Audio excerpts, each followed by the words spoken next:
Alrighty, what's up everybody? My peeps. What's going on, my peeps? Peter Joseph here for video number 2 on your late Friday night. And you know what that means. Time for another video right here on the main channel, Killer of Demons 669. And as always, thank you for watching. Make sure you like the video and subscribe to this channel and my other channels down below in the description box.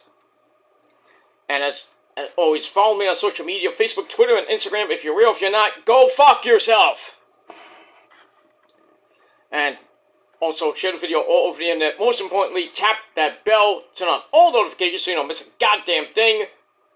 Because if you do, well, you lose. You're out of here. You're shit out of luck. And that's pretty much it. So, like, share, subscribe, hit the bell, get notified when I do another video, and follow me on social media.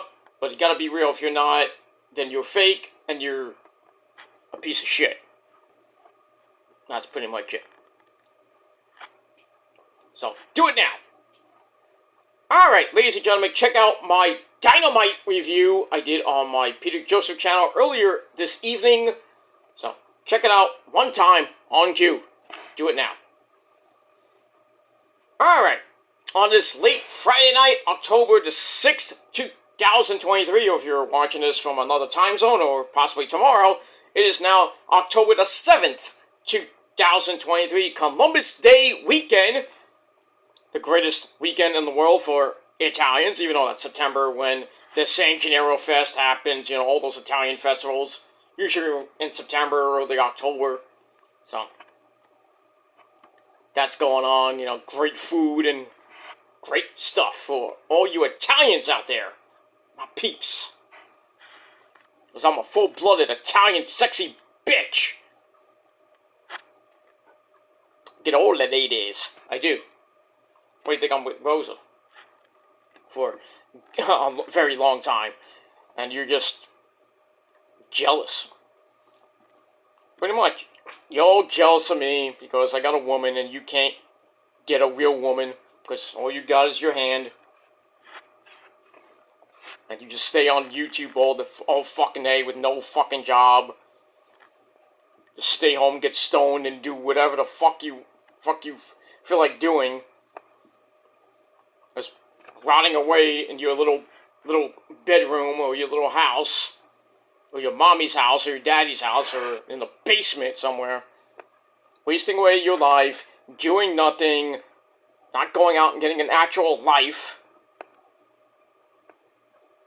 Thinking you run YouTube when you don't. That's how it is. You're nothing. Well, guys like me and other people on YouTube and off YouTube actually have a life, have a job. We get, you know, we get the better things in life, and we don't give two shits about you. Pretty much, we don't. So to that, I say, yeah, fuck you, man. Let me move on with that. Alright, like I said, it's Columbus Day weekend. I hope you have a great Columbus Day weekend. How many days you have off? Probably tomorrow, Sunday, and Monday. We got that. Big weekend in wrestling. We got Collision tomorrow at 7 p.m. Not 8, 7 p.m. tomorrow. And then that'll be, the second hour will be going head-to-head with the first hour of Fastlane, which the car looks like mid. It doesn't really look that good. I'm not really looking forward to the pay-per-view unless something big happens, but I doubt it. Then we got that, and then Sunday, we got week number 5 in the NFL in the league where they play for pay. We got that. Giants got the Miami Dolphins in Miami. That's the 1 o'clock game. They're gonna get destroyed. Sucks to be you, Giant fans. The Jets, I believe they're in Denver to play those Broncos. That's a 4 o'clock game on CBS. That will lead into the biggest game of the year. Oh, I'm ready. I am so ready. Sunday Night Football. the undefeated 49ers! Bang, bang, Niner gang, my friends. Taking them damn pussies, them Cowboys in Santa Clara at Levi. Gonna be a big game.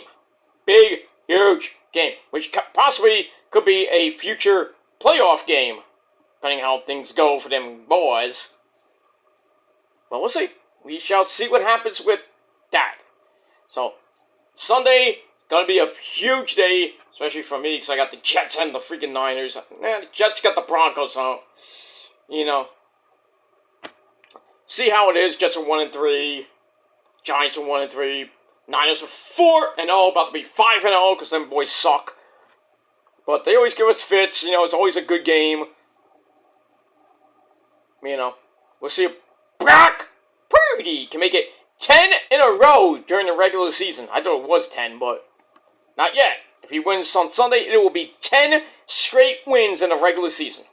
Oh, it is so fucking good. It is so good. But we shall see what happens Sunday night on NBC. Alright, then we got Raw on Monday night, the Columbus Day show, the aftermath of Fastlane. And I don't know if that's the season premiere of Raw or it's going to be the 16th. So I'll have to check the local listings for that. And then Tuesday night, the biggest freaking night of the year. The annual Tuesday Night War, or as I'm going to call it, AEW's death sentence. Because NXT has pulled out the big, huge guns. Cena, Cody, Asuka, possibly Mommy Rhea Ripley, possibly possibly Becky, the man. And we heard a certain gong from a certain goat. You know who he is, the goat of all goats. The Undertaker, the Phenom, might be on NXT. They're saying that he will be in the Orlando area. So I don't know if he's going to be on the show or what he's going to do. I wouldn't be surprised if he says, I'm going to be at Halloween Havoc. Imagine that. It's The Undertaker. It's Halloween. It kind of fits. So, who knows? Who knows? You have a spooky guy like The Undertaker, the goat of all goats. Number 1. And Cena, you are number 3. And Roman is number 2. Sorry, my tribal chief, but, as much as I love you and I acknowledge you every freaking day, I have to acknowledge The Undertaker as the GOAT of all goats. He is truly the GOAT of the modern era. I'm sorry. You can't debate me about it either. I don't give a shit what you say. That's pretty much it. So we got that going up against AEW Title Tuesday. And Edge's AEW in-ring debut against Luchasaurus. The card looked like shit. Saraya Knight versus Hikaru Shida for the AEW Women's Championship. Not looking forward to that.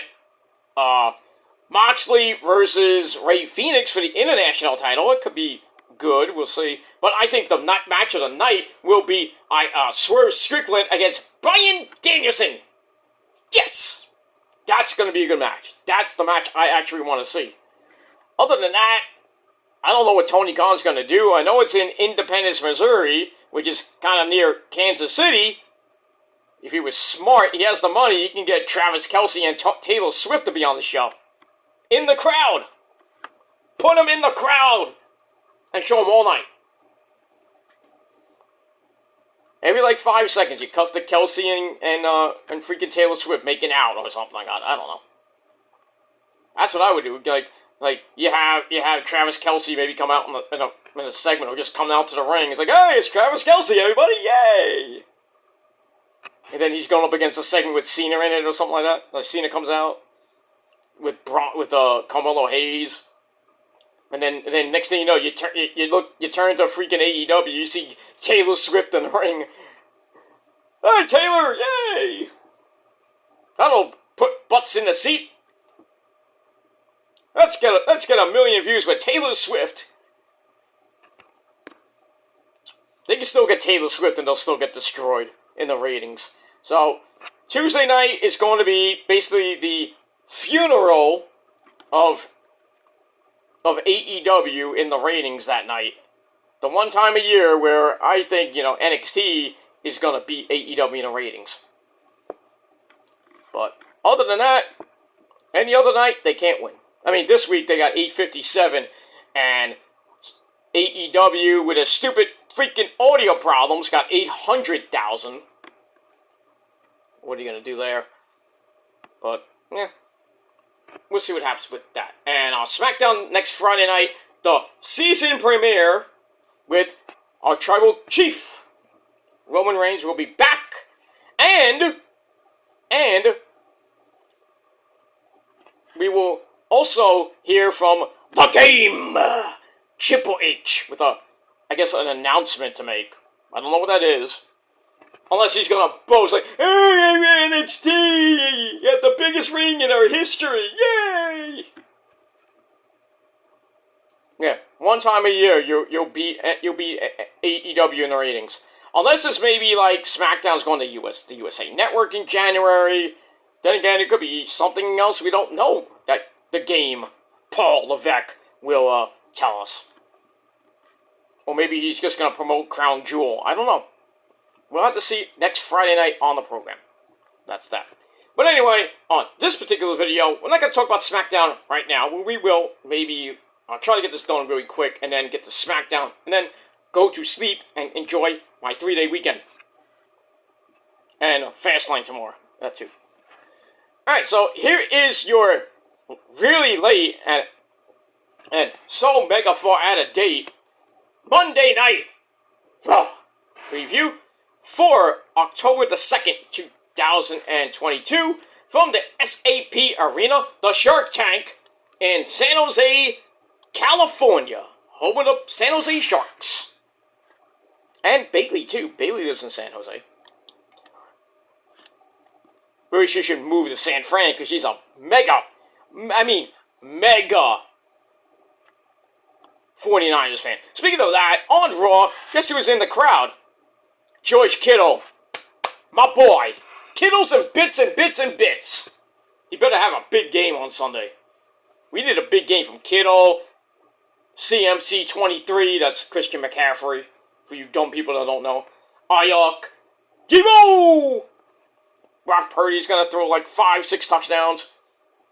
But the defense, they really gotta knock Dax Prescott out of the fucking game. And then, hey, our old friend Trey Lance will come in. I heard you want to give some secrets to your teammates. That ain't gonna work.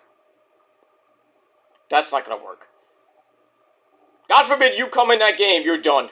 You are done. Because I hope Bosa or Fred Warner or Javon Kinlaw or anybody on that freaking defense puts your fucking ass in underneath Levi Stadium where you belong. Fuck you, Trey Lance. Fuck you, dude. Jimmy Garoppolo should have been there, but, didn't get a chance yet, but,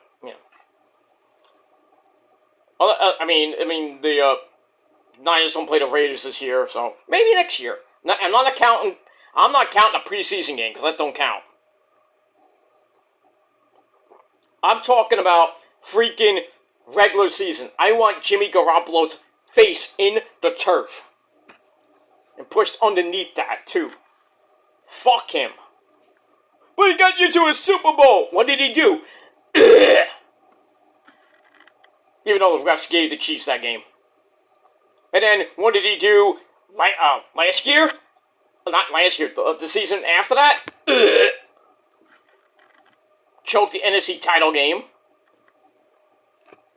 Then 2022 comes, and then what happens? He gets hurt in week, I forgot what week I think it was week 4, or week 6. So like early in the season, and then the emergency quarterback, Brock Purdy, because Trey Lance got hurt during the season, and hey, we'll bring back Garoppolo for a year, why not? he comes in, couple weeks was good, and then Brock Purdy comes in after, getting rid of Jimmy G, sit him down for the rest of the year.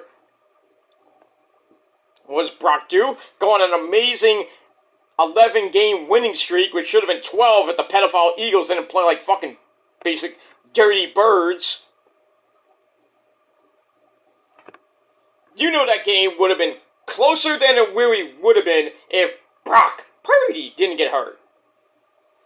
Oh, don't worry, we're coming for you. We're coming for you, pedophile Eagles, in Week 13. And we'll see you in the NFC title game if you get there. That's a big if. But, I mean, the Eagles' schedule looks like so fucking easy. I mean, come on. They don't have... I only think they have maybe one hard game. I think it's this week against the Rams. Man, I might have to change my pick. I think I'm going to change my pick and go with the underdog. And pick the Rams at home to beat the Eagles, give them their first loss. But, then again, highly doubt it. I don't think the Eagles are going to go undefeated. They're going to lose a game or two. Probably a meaningless game that, but like maybe the Giants will wake up and freaking beat them, or the Cowboys. I think the only two teams that can actually beat them are probably either the Rams, the Cowboys, and the Niners. That's the top three, really the top three teams in the league right now. Or the freaking Eagles, the Cowboys, and the Niners. So, it's going to come down to the Eagles. Most likely the Eagles against the Niners. Possibly in Philly again, January 2024. I hope not. I'd rather it be at Levi Stadium. And that piece of shit Jalen Hurts gets hurt. I'm not wishing he does get hurt, but I like him to be put in the turf to the point where he doesn't come back. And the Niners just rack up points. Like 28-0 after the half. I'm like, Super Bowl! But it is what it is. Only week 5. We got a long way to go. Long way to go. We got like 3 months to go, dude. Before we even talk about the playoffs. And then the Super Bowl 58, with Usher as the halftime entertainment. So, Usher's going to have Ludacris there. Yay! Little John. I don't know who else. Besides those two, that's your concert. Maybe, Alicia Keys sing, Ba-boo.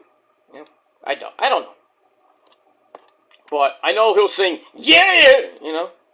Not, yeah! Like Eli Drake would be there or something like that. But they'll probably sing that. Probably sing a couple of his other hits, like the DJ Making Us Fall in Love Tonight, maybe Burn, maybe This Is My Confession, stuff like that. His good hits. His good hits, and then maybe an oldie but goodie. But I don't like the old Usher crap. I like the new Usher crap. Like Yeah, and DJ Making Us Fall in Love Tonight, Confessions, Burn, stuff like that. The good Usher, when it was cool. Usher back then was like young and like, you remind me of a girl I used to know. I don't give a shit. You suck. Pretty much. Alright, enough talk about the Super Bowl and Usher and all that stuff. Alright, let's get to Monday Night Raw real quick. And it was a pretty decent show. The go-home show before Fastlane. So, as always, our commentary team of Mitchell Cole and Bad News Reed Barrett. I'm afraid I got some bad news off for you. Bad news, Reed Barrett. Reed Barrett with that shit lady. No. Anyway. Alright, so we got them on commentary, as always, on your Monday nights, your 3-hour cure for insomnia. So I hope you had your NyQuil ready. Not with Red Bull. That'll really fuck you up. Not that I tried it, but just saying. I've had Red Bull and I don't like the taste of it. I mean, the first time I tried Red Bull was like in college when it first came out. I was in my radio station getting ready for my epic fucking radio show that I used to do back in a long time ago. Getting ready, and then some guy just comes in and is like, "Hey, you want some free Red Bull?" It's like, what the fuck is Red Bull? It's like, oh, this is this energy drink. You're gonna love it. I was like, alright. Took about 4 home. It's like, alright, I'll have one. Drank one. I took a sip, and like, this tastes like piss, you know? It's like if you drink Mountain Dew. It tastes like piss. It does. I mean, I hate the taste of Mountain Dew. I hate it. But yeah, I tasted Red Bull for the first time. It was, it was strong at first. I'm like, oh, okay. Kept taking sips of it. I'm like, oh, this is good. And I was like, wired for my show. Wired. I was like, I started my show at 7 o'clock and go to like 10, at that time, like 10, 11 o'clock.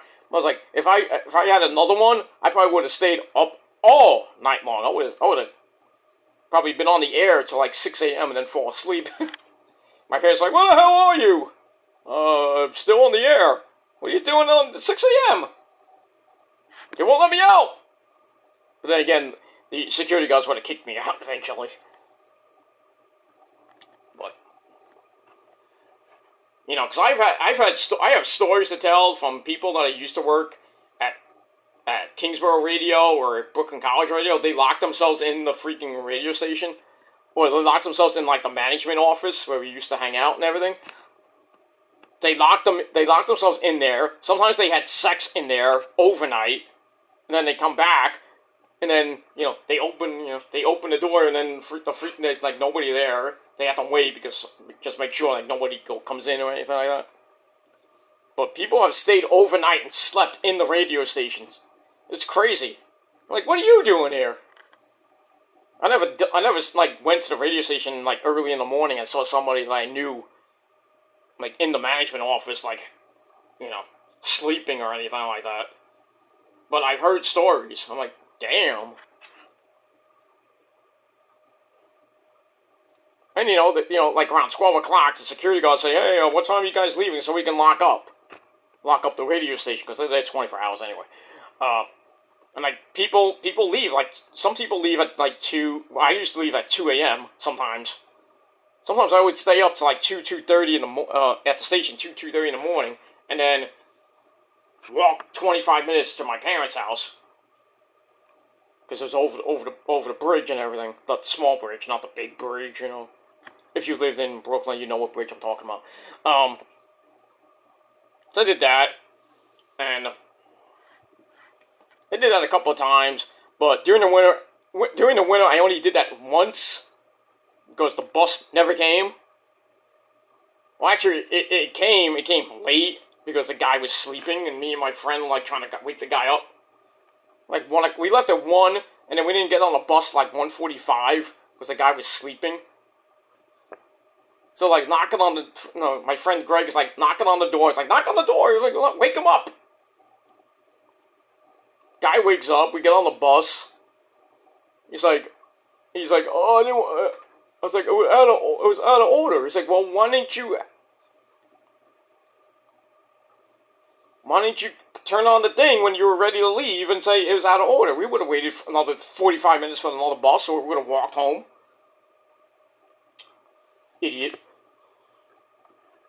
And then one time we left, I think it was like another winter day, we got on the bus, and then the other bus, like, went there, came around, and the bus driver was, like, had this woman, I don't know who it was, maybe it was his girlfriend, or maybe some whore, I don't know. Freaking the bus is, like, here, and we're on this bus, we're going home, hanging out in the back of the bus, and then next thing we know, we see this woman just start flashing her tits at us. I'm like, boobies! It's like, dude, she's flashing boobies!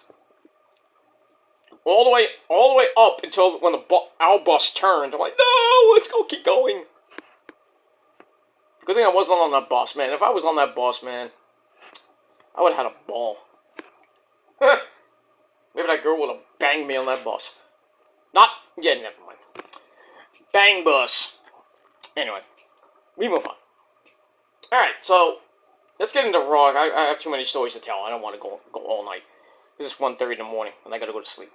But I can go all night. I don't give a shit. I'll do my freaking SmackDown review at 3 o'clock in the morning if I felt like it. I probably will. That too. But anyway. Alright, so Raw begins with a fight! Well, you would think it would be against, with Jey Uso, and maybe somebody from the Judgment Day. Nope. It starts off with a fight between Shayna Baszler and Nia Jax, who was supposed to fight each other on the show. They fight all the way to the ring. They get in the ring. Shayna grabs the Kira Fida clutch, but Nia Jax backs her in the corner to break it up. And then Raquel Rodriguez comes in, looking hot as always. Starts brawling with Nia, but then stops and goes after Shayna Baszler for no apparent reason. And then Nia gets up and drops her like a bad habit.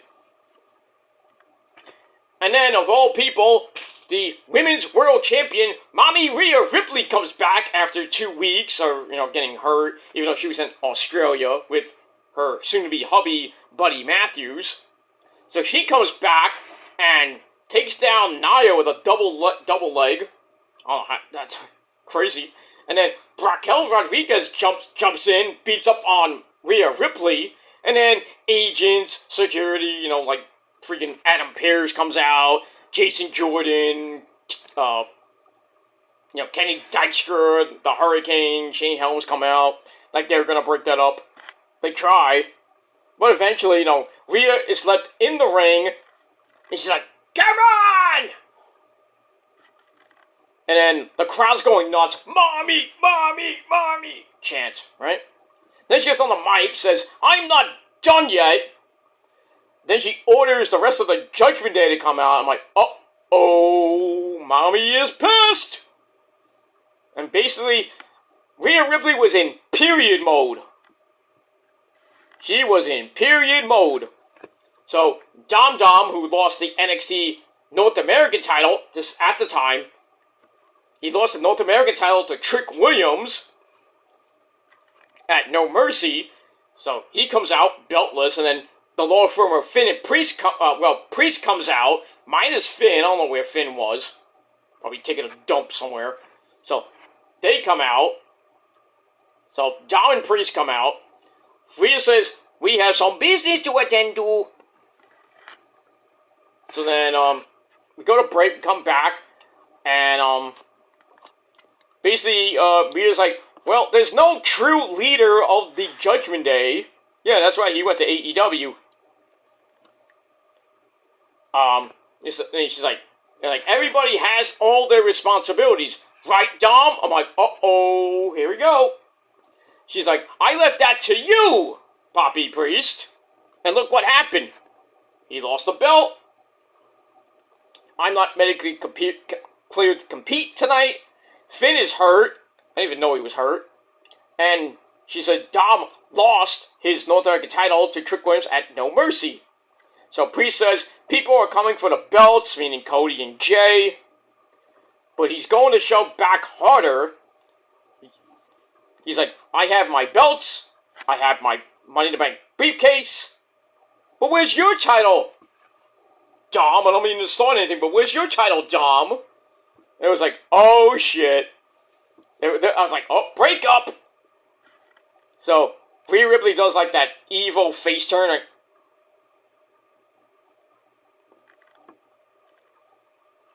And then basically tells Dom that he has his rematch on NXT, which he won. Obviously. He really never should have lost the title at No Mercy if he was going to just win it back 3 days later, really. So basically, Mommy gives him an ultimatum and says, "You either win the belt or don't bother coming home." She's like, "I'm your mommy, you're my papi, blah, blah, blah." And it's like, if you don't come home, if you don't win, don't come home. That means no pussy for you. There, Dom.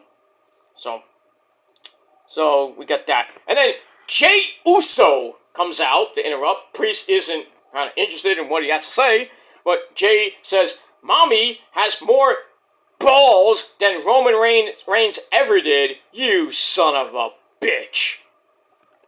Fuck you, Jey Uso, you bastard. Anyway, Priest's like, I'm tired of hearing you open your vagina, basically. Open your mouth. And then Dom's like, hey, well, hold on. I got this. So Priest goes to the floor, and then Jey drops Dom with a super kick right in front of Mommy. That's sad.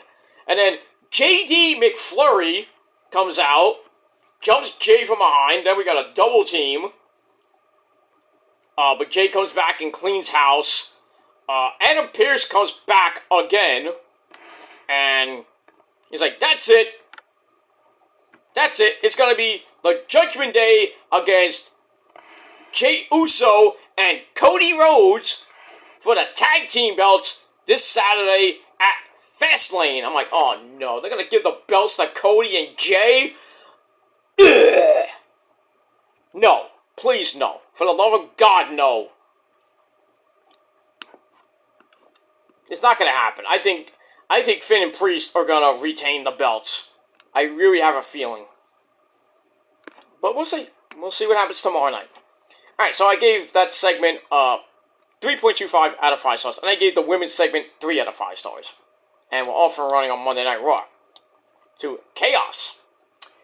Alright, first official match of the night. We had the Alpha Academy, Otis. And, it's Otis. Otis and Chad Gable. Oh, thank you. Sheesh. Thank you. So they take on Imperium.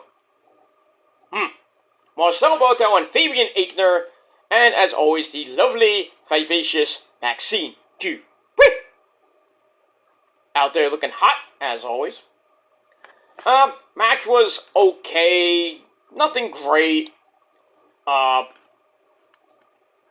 Otis comes in off a hot tag to clean house, hits the Caterpillar. Goes for it, gets broken up by Fabian Aichner, but Otis plants him down and hits Marcel Barthel anyway. And then Fabian Aichner breaks up a super fallaway slam. And then somehow Marcel Barthel kicks Otis right in the face. 1, 2, 3. Shockingly, Imperium get the win in over 10.5 minutes. Match wasn't that great, but still. A shocking win for Imperium. 2.5 out of 5 stars.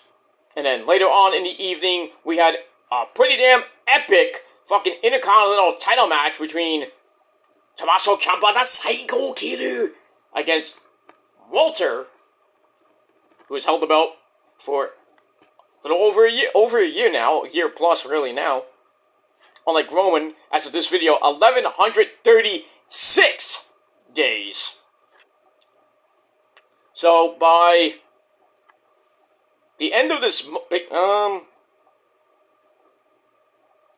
21 days. Today's the 7th, so he's at 11:36. So he has to hit 24. Yeah. So on Halloween, Roman Reigns will hit 1,150 days as champ. So when he makes his next title defense, which will be at Crown Jewel, he'll be at 1,153. And if he does retain, which he most likely will, and then whatever he does at the Survivor Series, probably be in War Games. We'll see what happens with that. He will be getting, getting close to 1,200 days as champ. And then the next milestone is a little over 12, I think it's 1,250, which is Hulk Hogan's 3-year reign. And then the next if he passes that, which will be after the Royal Rumble, after, probably before or after WrestleMania 40, if he retains by then. And if he does, then the next milestone will be next year when he hits 1,500 days, and he gets close to Hulk Hogan's 5-year reign, and he's got 2 more people to go.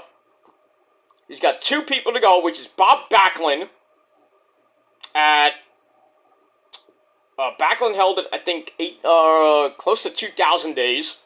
And then the big one, which I don't know if he will do it or not. I think he'll come close. At this rate, he'll probably come close. But that's Bruno Sammartino, 2,800 plus days, 8-year reign. But right now, we're on year number 3 with Roman, starting the 3 plus now. So I think it's 3 years and a month for Roman as your undisputed, undefeated Universal Champion of the Universe. A tribal chief, until otherwise told. So, at this rate, they got nobody. They wanted to do Roman Reigns versus John Cena at Crown Jewel. I remember what happened at SummerSlam. No, I think it was last year. Roman smashed, stacked, pinned that schmuck, sent him back to Hollywood. You want to do it again? We'll do it again. We'll do it again. Just to sell freaking Crown Jewel. Because you know how the Saudi Prince would love to have John Cena. Oh, John Cena, he give you my blood money, yeah. I was like, I don't give a shit. It's like, I beat you before, I beat you again, more missionary-style promos from Cena. It's like, what are you going to say this week, John? What position are we going to be in this week? The same position we were in for the last 13 years? Missionary position, John? Missionary man, John. There you go.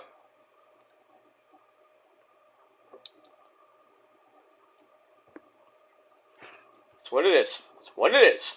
But they were thinking about doing that, and I heard earlier today that they're not going to do it. Because I may be doing Roman versus AJ Styles. We've seen that before. We already know Roman beat his ass. So, and then they were thinking of doing Roman versus Eli Drake at Survivor Series, but now that depends on if you saw SmackDown, that might be a preview for War Games, and Roman doesn't have to be in the double cage match. He can just defend the belt. But now that Eli might be in, if you saw it, it was Eli, Cena, Cody, and Jey Uso against really the 3 members of Judgment Day, or just Judgment Day, and you have Jimmy and Solo, then I don't know how that's gonna work. Unless it's a 6-on-6, I don't know. I don't know how it's gonna work, but it was like a little tease to War Games. But we'll have to see what happens between now and November the 25th, which is Survivor Series War Games. From Chicago, and a guy named Phil might be there. I hope not. But they've been talking. They're saying that, they're talking.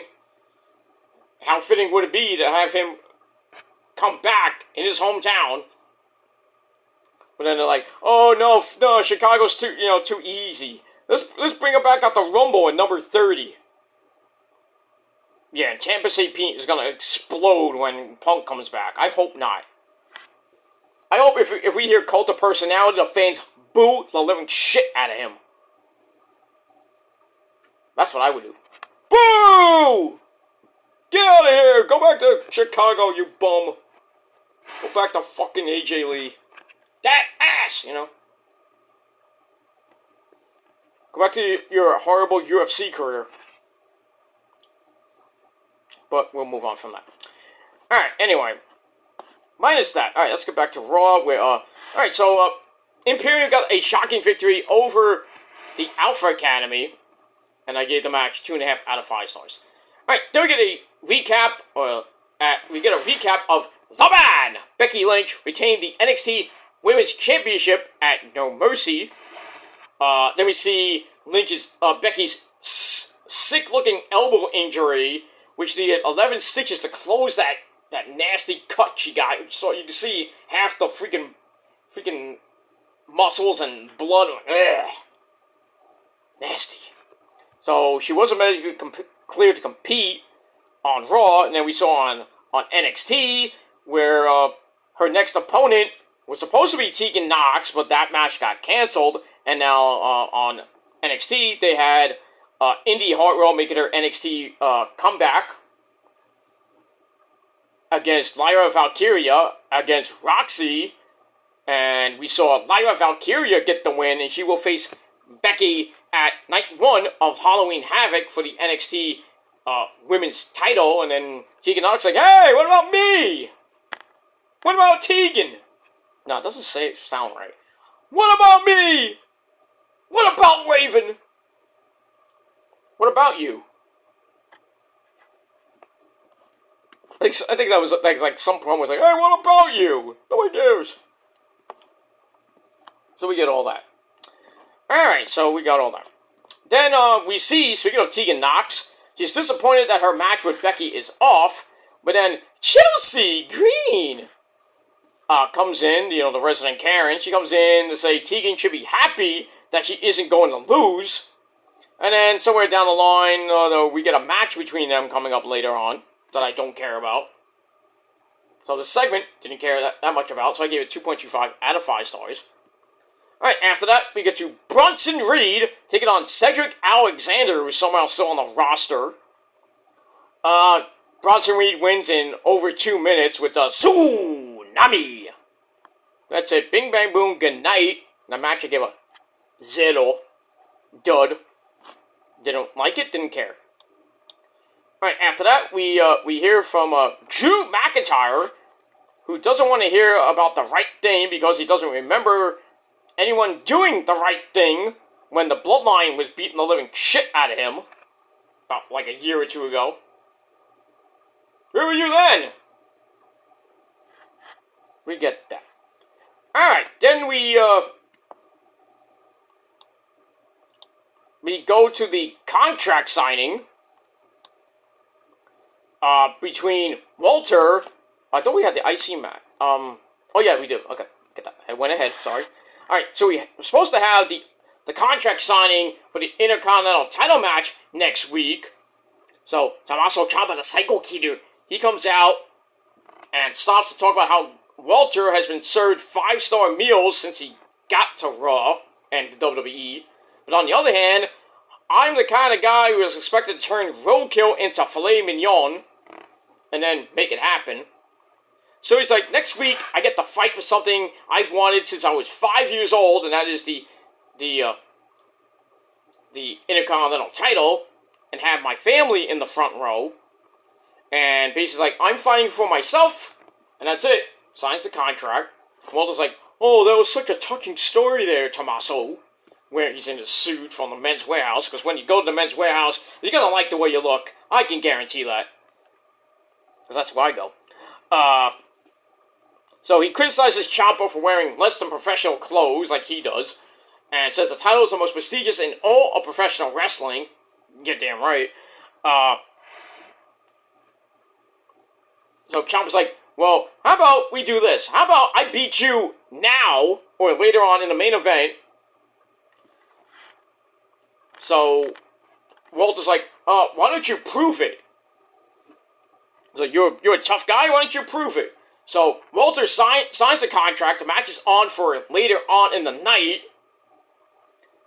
and then he gets up, slaps Ciampa right in the mouth, and then he jumps the table. Walter then just gets pissed, and he's like, table! Throws it out of the ring. It's like, easy, you might hit somebody in the crowd with that. There's a lawsuit there. But anyway, Ciampa ducks a chair, chucks one of those freaking office chairs right at Walter's face. I don't know if it hit him or he kind of blocked it. Walter goes to the floor, and that ends the segment. So that's one hell of a promo from Ciampa and Walter, and we'll see what happens in the main event for the Intercontinental title.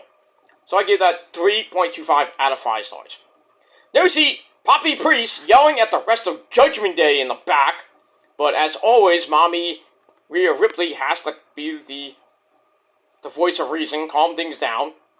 And then JD McDonough, or JD McFlurry, says, hey, focus on the tag team titles and dividing, Cody and dividing Cody and Jay apart. So Priest's like, you actually have something intelligent to say. I'm actually on for that. So that's not a bad idea, but I need to think about it. So there you go. So JD McFlurry, trying to help the Judgment Day. It's like, stop fighting! We need to stop fighting! You need to focus on the tag team belts! Stop worrying about me being a McFlurry! McSloopy, whatever. McStupido. There you go. So we got that. So I gave that 2.5 out of 5 stars. Alright, back to the action we go. We have Xavier Woods with Kofi Kingston! On commentary, he takes on Ivar of the NyQuil Raiders, who put you to sleep. Sarah Logan Valhalla out with him, as always, because Eric is still hurt. I think he has a shoulder injury. Don't know when he's coming back. I don't care. Anyway, this match was boring. Ivar using that big power of his. Woods using his speed and everything. So we went to break, we come back. Xavier Woods gets planted again by Ivar. Goes to that top rope splash and missed. No water in the pool for you, sir. And then Xavier Woods wins with a small package. 1, 2, 3, 7.5 minute match. Xavier Woods is your winner. Match I gave 2.25 out of 5 stars. And then, Kofi's going, yay!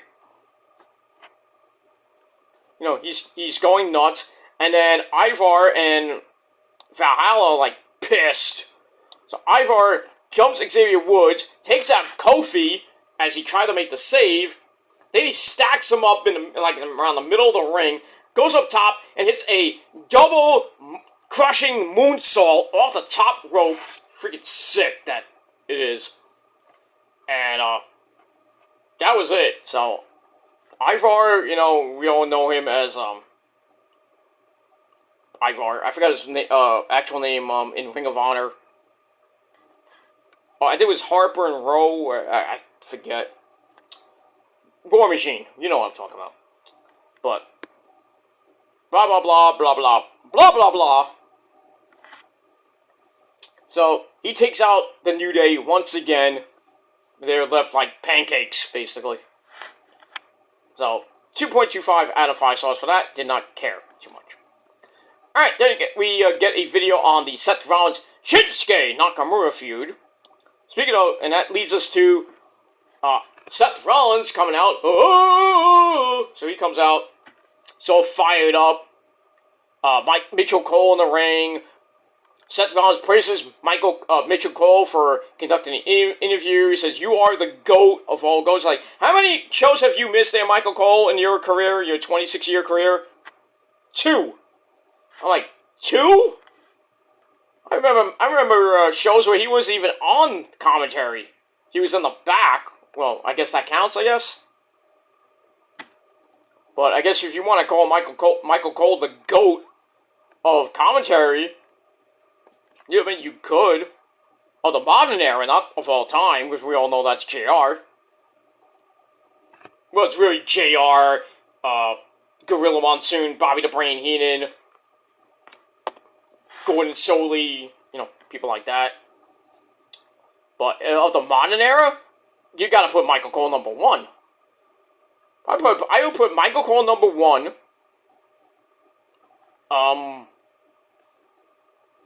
Maybe put Mike Tenay number 2. Excalibur number 3. And then, I don't know. That's your top 3, I guess. Unless you want to put in, guys like Pat McAfee. You want to put in, well, Kerry Lawler's in that top group. Because nobody, and Joey Styles, they're in that, top 5 right there. But as far as the modern era, after, the Attitude Era started, then you can definitely put Michael Cole there. You can probably put not Jim Ross, Michael Cole, maybe put Taz in there in a way. You can put Taz, Excalibur, Mike Tenay, Tony Schiavone, even though afterwards, well, beforwards too.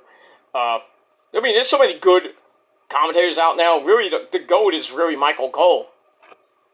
I mean, nothing bad about Excalibur or any other announcers they have right now, like Wade Barrett, Booker T. Sucker, Vic Joseph, guys like that. Corey Graves too. Kevin Patrick, you can go suck a dick, because you suck. Adlon Ferg, you sucked. You sucked. Wait, you really sucked. Jimmy Smith was okay. I could get used to him, but then he was getting boring. Started to get boring.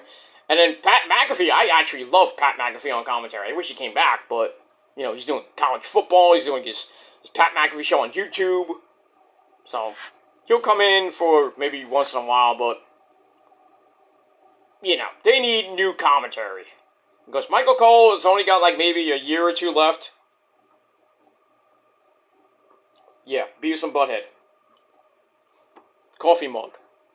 With actual coffee in it. It's black. But I digress. Yeah, but they need new commentary teams coming up, because they're not gonna have Michael Coleman much longer. So I don't know. Yeah, we're gonna hear Byron Saxton on commentary. Boring as fuck. How about looking toward the kids? I'm ready, man. I'm just waiting for that call. A real call. I want to hear Hunter's actual voice. Mr. Joseph, I heard you on YouTube. I thought you were pretty good. Why don't you come down to Orlando? Try out for NXT commentary. I'm like, okay. I'll go down there. I'll go down, say hi to, Shawn Michaels, the Heartbreak Kid, I'll work for Shawn. Just get me away from Stephanie, okay? Hi, Steph. But, then again, Tony Khan, I could work for Tony Khan. I'll work in Ring of Honor. I mean, I basically have a reference in Prince Nana. All I gotta do, I've asked Prince Nana to, put in a good word for me. Just has not time to do it. Bastard. I think I might have to get in touch with Nana. It's like, hey, if Tony Khan needs anybody to work for him, I work for Tony Khan. I go down to Orlando. Or whatever.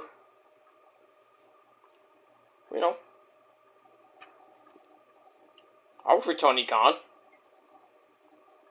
I'll do some backstage interviews.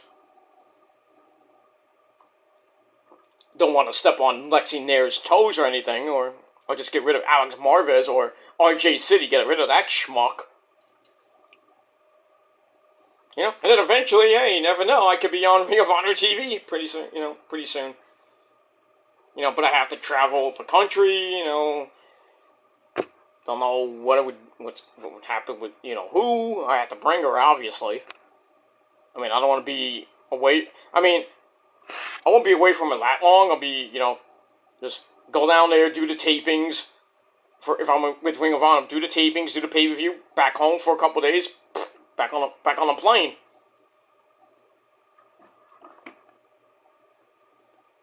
And then, during my off time, I'm probably be living somewhere, probably in the South. I'll live at Daly's place. It's in Jacksonville. I don't want to live.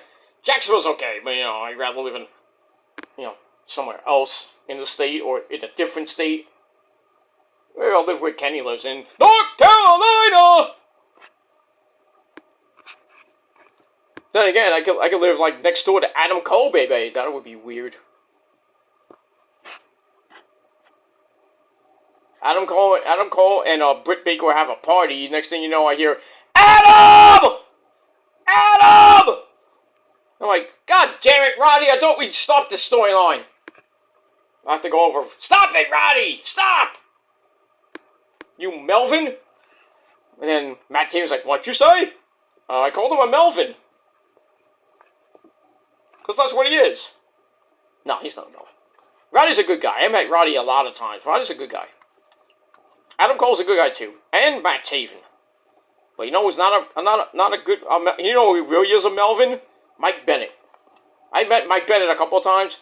I met him at the last indie show in March when it was him and his wife were there doing autograph signing with Christopher Daniels was there, not fighting obviously. He was there with Brandon Cutler, and they tricked me, and then they was like, oh, we're not doing BTE, and then he pulled out his fucking camera, and you see me for like a millisecond on BTE. Yeah, but I met Mike Bennett. He's a good guy and everything, but you know, he has a hot smoking MILF of a wife. But still, you know, sometimes he's just, yeah. He's a Melvin. Don't tell him I said that. He might punch me in the wiener. It wouldn't be good. Because that's what Mike Bennett does. He punches people in the wiener, and then he gives them a power driver. I'm retired. I can't take a power driver. On my dick, I could. If you know what I mean. You know, with the missus and Kyrie and Io and Asuka. They power drive their pussy on my dick. Or I just power drive my dick into their pussy. You know what I mean. But, yeah. Anyway, move on. Blah, blah, blah, blah, blah, blah. Alright, so Michael Cole gets praised by Seth freaking Rollins. And then Cole's like, are you sure you really want to get into this last man standing match? You know, you want to focus on your career, you want to focus on your family with, you know, Becky and Rue, their daughter, might have another kid, or 2, or 3, who knows. And then Shinsuke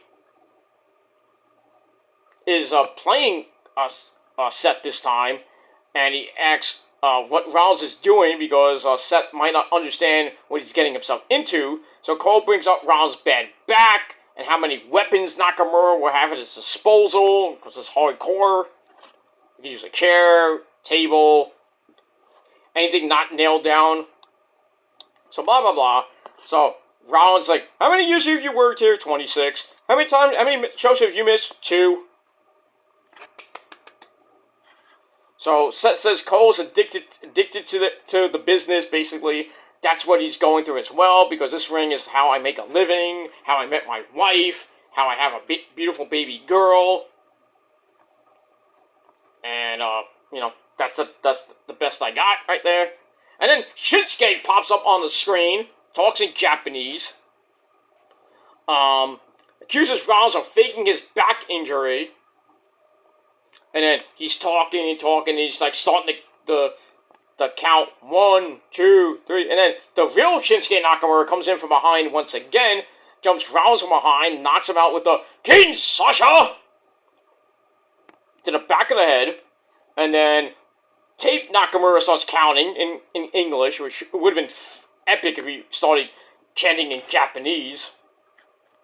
And then he takes he starts counting and then waits. Rollins gets up. Bad idea. So Nakamura grabs a chair on the way, brings it back in, hits another Kid Sasha, and then starts beating his ass with the chair. Then he sits in the chair, and then starts going 1, 2, 3. Then he takes the mic 4, 5, 6, 10. You know, that's it. That's the end of the segment. And I perfectly liked it. So it's going to be brutal tomorrow night with Seth and Shinsuke. I hope and pray they give the belt to Shinsuke. Because what has Seth Rollins really done with the belt? Not much. Not much. A couple of good title defenses. But other than that, his title reign is like Mommy Rhea Ripley's, like non-existent. So this is the match I would pull the trigger with Shinsuke, make him win the belt, and kind of maybe tease Poppy Priest coming out to cash in, because both men are going to kill each other. But then maybe Poppy Priest tries to cash in, and then you know, something happens where, you know, like somebody comes out, like Seth comes out and stops it or something like that, or maybe Mommy Rhea Ripley's like, not yet, not yet. But I think eventually Poppy Priest will cash in. I don't know when. Might be at the Royal Rumble, might be at WrestleMania. Who knows? We'll see. Alright, so I gave that segment 3.25 out of 5 stars. Alright, there we see the man, Becky Lynch, in the back with Tegan Nox. Becky's arm is in a sling now. Well, it wasn't on Tuesday. She tells Tegan, you know, get ready for your match with Chelsea Green coming up. And I'll fight you at another time. And then she leaves, and then Natalya comes in, and now is like Tegan Nox's best friend. It says, you'll get your shot. Like, I got my shot, you lost. But I'll help you get your shot. Like, always sticking her nose where it don't belong. And that's pretty much it. Alright, so I gave that 2.25 out of 5 stars. Then we go to a 2-minute suckfest. Chelsea Green, I think, against Tegan Nox. Piper never at ringside. She gets involved for a little bit, and Tegan had to fight back through that. And then Natalya comes out, allows Tegan to knock Chelsea off the ropes. Then she hits the shiniest wizard 1, 2, 3 in exactly 2 minutes. She gets to win the match. I gave 2 out of 5 stars. So your 2-minute suckfest. There we go. Alright, then we see Jey Uso. He's okay with teaming up with Cody Rhodes, and then he like bolts out of the arena wherever he goes. Oh, okay. We move on. Alright, then we have Drew McIntyre for a chat. He's like, San Jose, what do you want to talk about? So I'm like, we're gonna get Cody and Drew pretty soon. I hope Drew comes out on tomorrow night and costs Cody and Jay the tag team belts. And in turn, that leads to Cody and Drew in a match. We'll see what happens with that. Alright, so he's like, I'm tired of getting involved in other people's fights, so I'm kind of done with that. And then The Miz comes out and says, hey, I was right. And then Drew's like, shut up, Miz. Miz continues to talk. I just said, shut up, Miz. I'm like, oh, we're going to get another 5 shut-ups, and then Miz finally gets knocked out.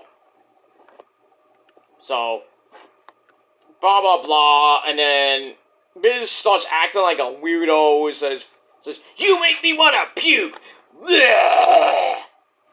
I'm like, okay. Who started up? I was like, are we going to get the Suffer and Succotash type promos again? It's like, who wrote this? Vince, right? Blah, blah, blah, but, so, Drew wants to fight, so he takes off his kilt, it's all ready to go, Miz goes for a cheap shot, gets driven into the corner, and then referees come out to break it up momentarily, but then we get an impromptu match, so a segment I gave 2.25 out of 5 stars. Then we get to the match, which was pointless. Drew rips off the turnbuckle pad, sends Miz into it, head first, by the way. Hits a Future Shock DDT, 1, 2, 3, in under 4 minutes. This match ends, and I gave the match 2.25 out of 5 stars. And then Drew gets on the mic again, says, I'm a different man than I was 30 seconds ago. Now I'm on my way to being forgiven. Yeah! Then he leaves, high-fiving the fans. It's like, I'm sorry, now I'm forgiven, yay! That makes no fucking sense to me. Makes no fucking sense. But anyway, we move on. Alright, then we see Trick Williams becoming the North American Champion at No Mercy. This is before, like I said. And then he introduced himself to, I think it was Jackie Redmond in the back. But then the Judgment Day come in. And basically they promise that Dom Dom is going to get the belt back tomorrow. And Trick's like, well, I'd like to see you try. See? Well, eventually, as we saw in NXT, Dom Dom got the belt back. And, Melo wasn't happy about it. Anyway, got that. Then we go to the gorilla position where Cody Rhodes is with Jackie Redmond, and he brings her out to the ringside area. He's okay with teaming with Jay because the Judgment Day got themselves into this mess. And he says their plan is to be on SmackDown this week, which they were. So Cody says, since they're going to be there, we'll be there. And then we're on the fast lane. We're going to become the new Undisputed Tag Team Champions. I doubt that, but that's that. So I give that 2.5 out of 5 stars. Alright, then we get a fast lane rundown. We only have 5 matches on the card. So this pay-per-view is going to go by pretty damn quick, unless they have like something else that happens like during the night or something like that. But 5 matches, I think the show might actually last like 2 hours. Like, damn, this pay-per-view sucks. 5 matches and most of them were boring. Unless they go like 20, 30 minutes, then I can see that. But we'll see. Alright, then we go to the locker room where Chad Gable is pissed off. He swears revenge for the Alpha Academy's setbacks against Imperium. So we got that. We give that 2 out of 5 stars. Then we go to your main event of the evening for the Intercontinental title. Walter and his long reign taking on the Psycho Killer, Tommaso Ciampa.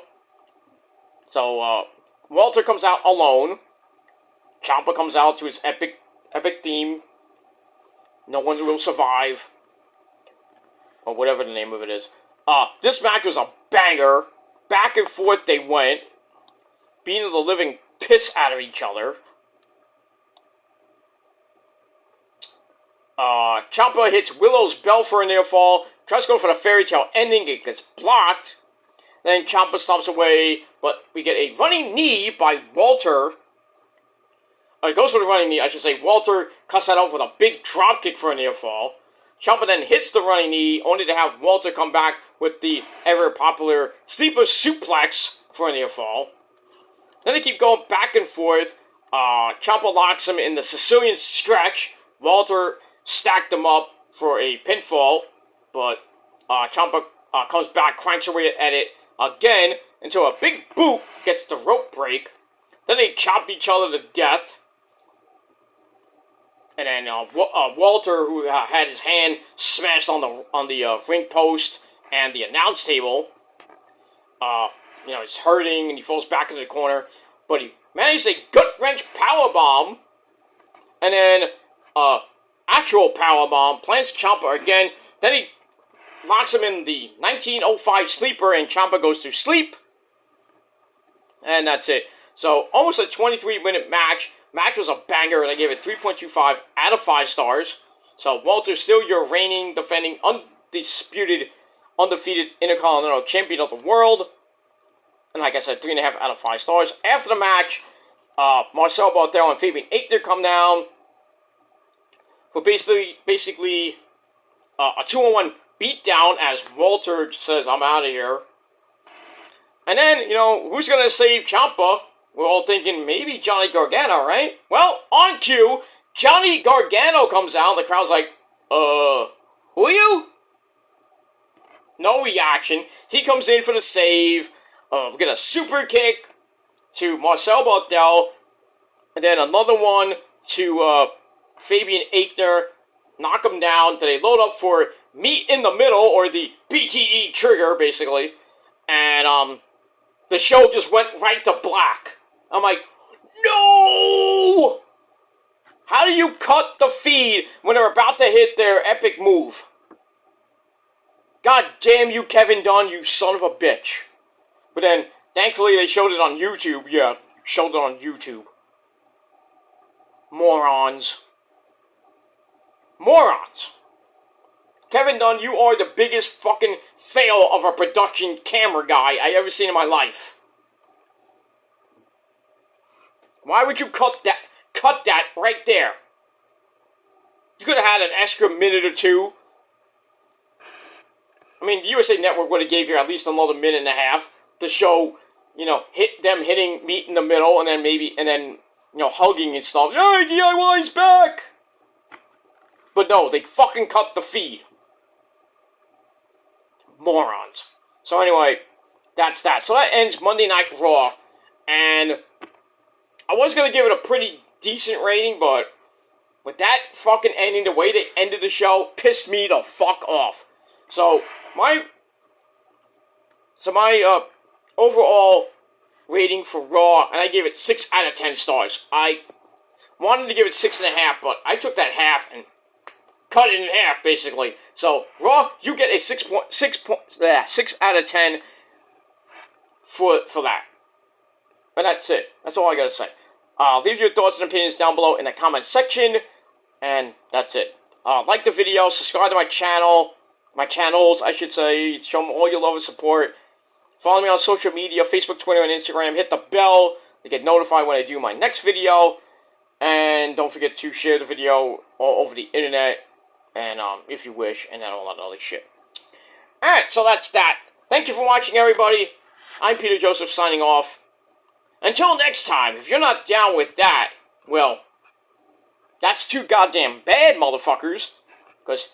Because you're gonna watch anyway, and you're gonna love it. And if you can't, and it gives you a headache, good. I did my job. I hope you have a splitting headache, and it lasts for about the rest of your life. But I digress on that. If you're gonna watch me, you're gonna love me, because I have the golden voice and the silver tongue, and your girlfriend knows all about that. But I digress. But yeah, you're not down with that. That's just too goddamn bad, because me and a whole ton of people that are better than you, and you know it, we all got three motherfucking words for you fuckers. Fuck you, man. The 3 greatest words in the history of YouTube and of this real life, and in this sport, basically. Those are the greatest 3 words ever. Knows another great 3 words? Come at me, bro. That's 4 words, but you know what I mean. It's late. Anyway, so yeah. If you're not down with that, well, fuck you, man. That's it. Thanks for watching, and I'm out.